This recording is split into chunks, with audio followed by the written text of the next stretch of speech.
अब देखिए, जब मौसम चुनावी है तो बिहार की चुनावी सरगर्मियां आपको लगातार कार्यक्रम में हम दिखा रहे हैं। सवाल असदुद्दीन ओवैसी को लेकर भी है और सवाल क्या है, बीते चुनाव में सीमांचल से 5 सीटें उन्होंने हासिल की, लेकिन इस चुनाव में क्या कमाल दिखाएंगे, ये सवाल अपनी तरफ, लेकिन सवाल उनके महागठबंधन में शामिल होने को लेकर भी है।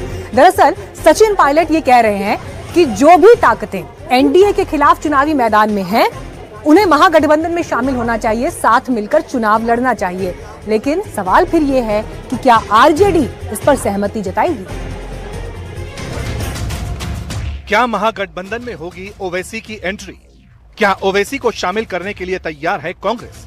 क्या ओवैसी की एंट्री पर आरजेडी अटका रही है रोड़ा? ओवैसी महागठबंधन में शामिल हुए तो एनडीए को कितना नुकसान?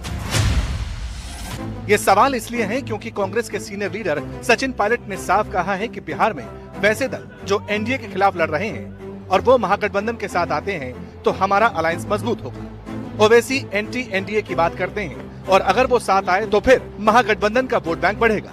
हमारे मैनेजिंग एडिटर मनोरंजन भारती ने जब पायलट से सवाल पूछा तो उन्होंने क्या कुछ कहा, सुनिए। जो लोग बिहार चुनाव की रणनीति बना रहे हैं चर्चा करेंगे। मैं इतना कहना चाहता हूँ, जो भाजपा एनडीए के वास्तविकता में खिलाफ है, जो सरकार की वास्तविकता में मतलब जो सरकार को बदलना चाहते हैं और वो एंटी एनडीए फोर्सेस हैं, अगर कोई भी उसमें समर्थन करता है तो मुझे लगता है हम में से किसी को आपत्ति नहीं हो सकती। वैसे एंटी एनडीए फोर्सेस हैं।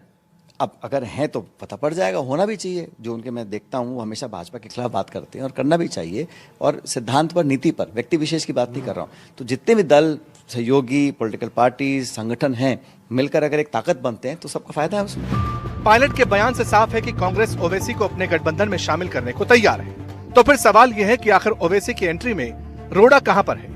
क्या आरजेडी इसके लिए तैयार नहीं है? ओवैसी को लेकर आरजेडी का क्या कुछ कहना है, ये भी सुन लीजिए। जहां तक और पार्टियों को जोड़ने का सवाल है, इस पर महागठबंधन इस बात पर एकमत है कि वैसे दलों को साथ नहीं लेना है जो अपनी राजनीति और राजनीति के लिए जनता और जनता के बीच में कोई काम नहीं करती है, जनता के लिए कोई काम नहीं करती है, लेकिन जब चुनाव आता है तो थोक भाव से चुनाव लड़ने के लिए चुनावी मैदान में आ जाती है। आरजेडी नाम तो नहीं ले रही, लेकिन इशारा बिल्कुल साफ है। साल 2020 के विधानसभा चुनाव में महागठबंधन में आरजेडी, कांग्रेस समेत 5 पार्टियां थी, लेकिन इस बार 8 पार्टियां हैं। ऐसे में सीटों का बंटवारा भी बड़ा चैलेंज है। अब अगर ओवैसी की एंट्री की कोई संभावना भी बनती है तो सीट शेयरिंग पर मुश्किलें और बढ़ सकती हैं। ओवैसी पहले ही कह चुके हैं कि उन्हें सिर्फ 6 सीटें चाहिए। किशनगंज में जनसभा को संबोधित करते हुए ओवैसी ने फिर दोहराया कि वो नहीं चाहते कि बिहार में बीजेपी जेडीयू की सरकार